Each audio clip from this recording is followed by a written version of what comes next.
Okey, seterusnya kita akan menganalisis graf sesaran lawan masa. Okey, ni sesaran lawan masa untuk menentukan jarak sesaran dan juga laju. Okey, so lihat kita ada sebuah motosikal. Okey, motosikal yang ditunggang. Titik asalnya di sini. Okey, kemudian dia gerak ke sini. And then dia patah balik. Dan dia lalu dekat titik asal. Dan dia terlebih daripada titik asal dia. So, titik akhir dia berada di belakang tempat dia mula tadi. Okey, so kita akan anggap arah yang dia pergi tu adalah arah positif.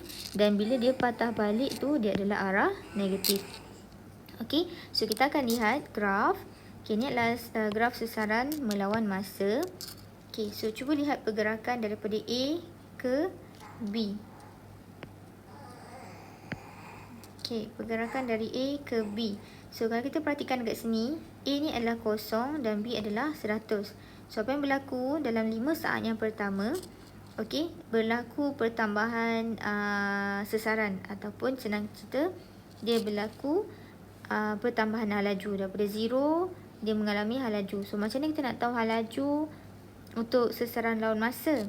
Okey, maksudnya kita akan dapatkan dia punya kecerunan graf. So, kecerunan graf ni bentuk segitiga ni, kita akan ambil 100. Okey, ni Y dengan X. So, Y dengan X ni kita akan perkan. So, 100 tolak kosong. Okey, perkan dengan yang dekat bahagian sini.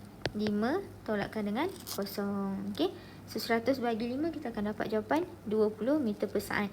So, hal laju dia adalah 20 meter per saat ke kanan. Okey, betul dia pergi arah kanan. Alright, seterusnya kita lihat bahagian B dengan C.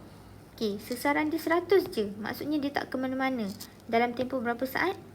5 hingga 8 maksudnya 3 saat. So, kita kata motosikal berhenti selama 3 saat. Okey, jadi kecerunan graf ni, kecerunan maksudnya tak bermana lah, 0 meter per saat. So, maka hal laju adalah 0 meter per saat. Okey, kemudian bahagian CD. Okey, kalau kita tengok bahagian CD ni, apa yang berlaku dekat graf ni ialah dia menurun.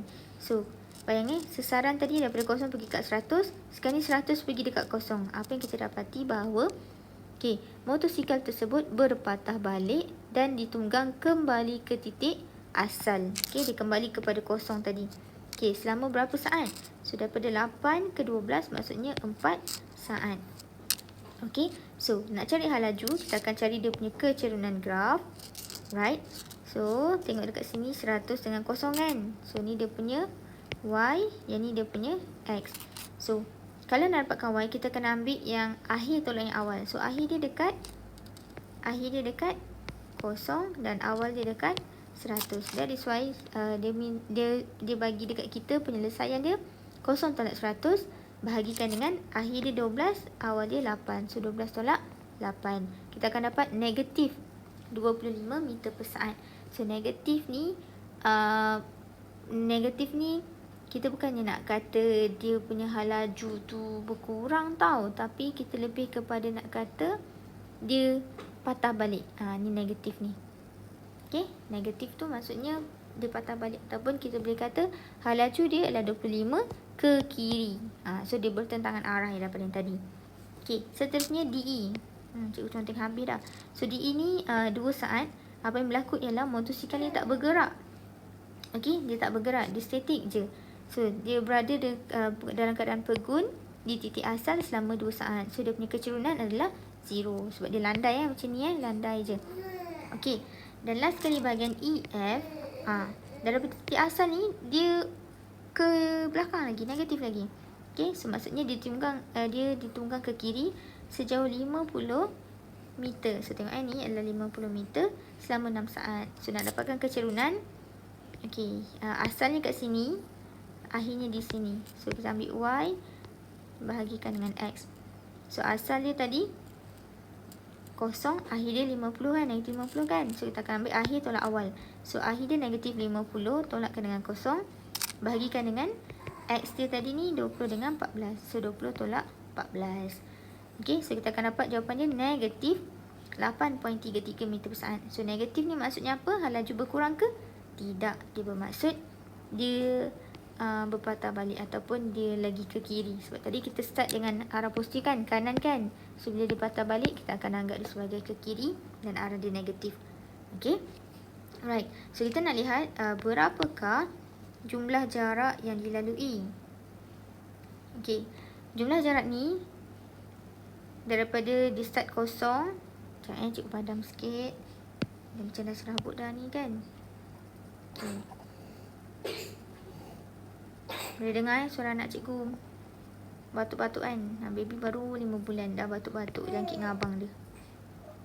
Okay. Kita nak dapatkan jumlah jarak. So daripada sini A sampai B, berapa jumlah jarak dia lalu? 100. Daripada B ke C, tak ada. Daripada C pergi kat B pun 100 juga. Okay, 100 ni kosong. Okay, D ke E, tak ada. E ke F, berapa? 50. So tambahkan semua. So 100 tambah 100 tambah 50, kita akan dapat jarak yang dilalui ialah 250 meter.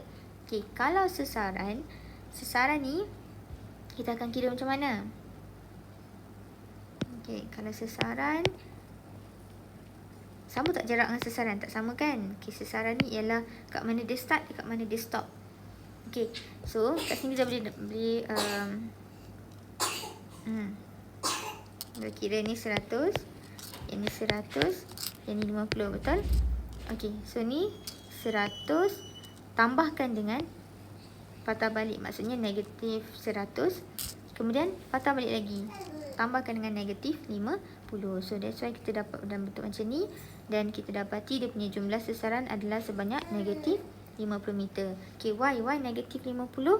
Kerana dia adalah bertentangan arah. Okay, sebab dia pergi ke sebelah kiri. Sebab itulah ada negatif kat sini.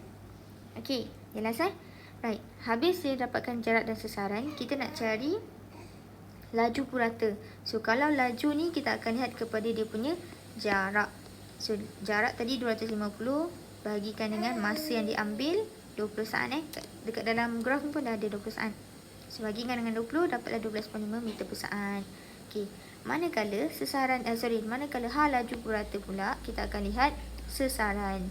So sesaran tadi negatif 50, masa 20 saat. Okey, bahagikan, kita akan dapat negatif 2.5 meter per saat. So soalan ni nak tanya, adakah laju purata sama dengan laju purata? Okey, supaya kita bandingkan dua-dua jawapan ni, maksudnya okey, kita dapati bahawa dua-dua ni tak sama pun. Okey, so laju purata lain, laju purata lain. Okey, jelas